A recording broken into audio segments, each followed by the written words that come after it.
प्यारे बच्चों आज हम करेंगे 110वीं। इसका विषय हमारी हिंदी रहेगी। उसके वर्कशीट नंबर 62 को डिस्कस करेंगे। ओके स्टूडेंट बच्चों, आज के वर्कशीट में हमारी कविता रखी है कन्यादान। ठीक है, तिथि रहेगी इस वर्कशीट की 4 जनवरी 2022। कक्षा अध्यापक का नाम लिखना, इधर विद्यार्थी का नाम लिखना। ओके बच्चों, ये जो हमारा कविता है आपकी सिटीज की बुक में देखना, कविता हो गया आपकी कन्यादान।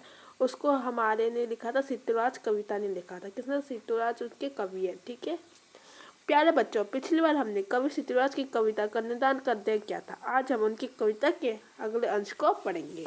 ठीक है, क्या पढ़ेंगे? उनकी कविता के अगले अंश को पढ़ना है। ठीक है, तो देखो क्या है, जो कविता दे रखी है कन्यादान वाला। ठीक है, माँ ने कहा पानी में झांककर अपने चेहरे पर मत रीझना।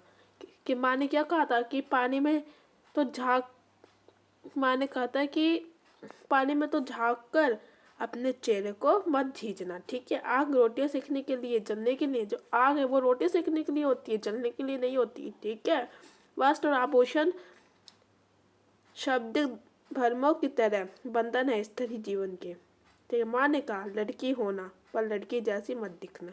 माँ ने कहा तुम लड़की तो हो पर लड़की जैसा मत दिखना। ठीक है, तो आपके हिंदी में जब बात कर रखा है।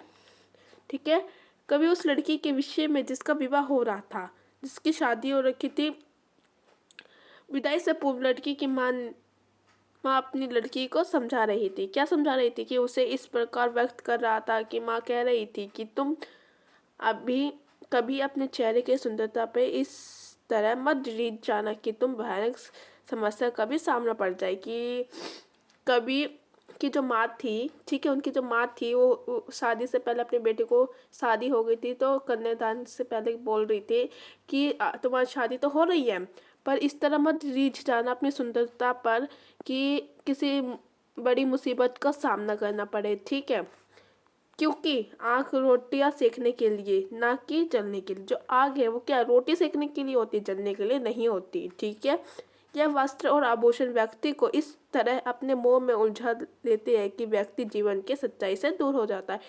जो वस्त्र है वो अपने आभूषण को इस तरह अपने मोह में ले लेते हैं, मन में उलझा लेते हैं, अपने बातों में उलझा लेते हैं कि व्यक्ति जीवन की सच्चाई से दूर हो जाता है। ठीक, इसलिए तुम अपने नारी सुलभ गुणों जैसे सरलता, विनम्रता, निश्चलता आदि को बनाए रखना, किंतु स्वयं को इतना कमजोर मत बनाना कि कोई तुम्हारे ऊपर अन्याय या अत्याचार कर पाए।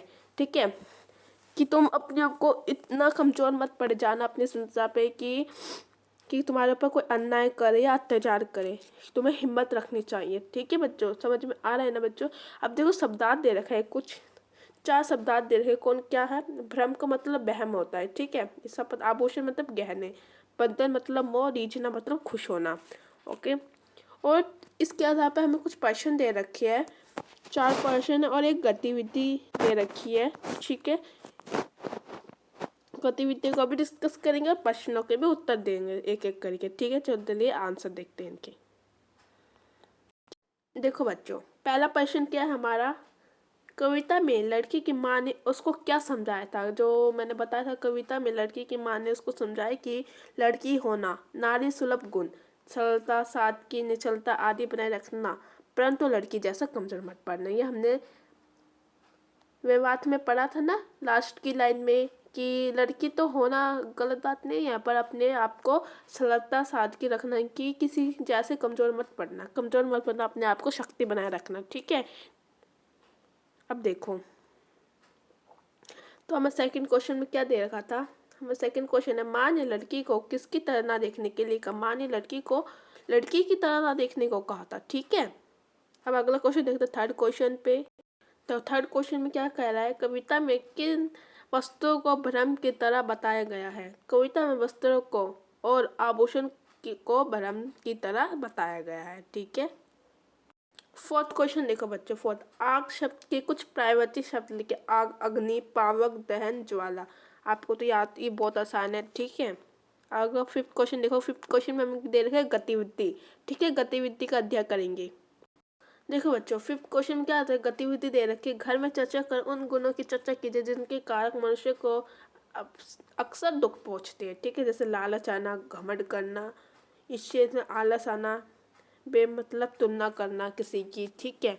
आई होप बच्चों ये आपकी आज की आसान सी वर्कशीट थी। आशा करती समझ आया होगा तो लाइक कीजिए, शेयर कीजिए और मेरे यूट्यूब चैनल को सब्सक्राइब कीजिए, ठीक है।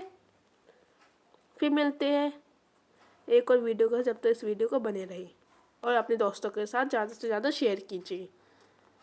Bye bye, thanks for watching.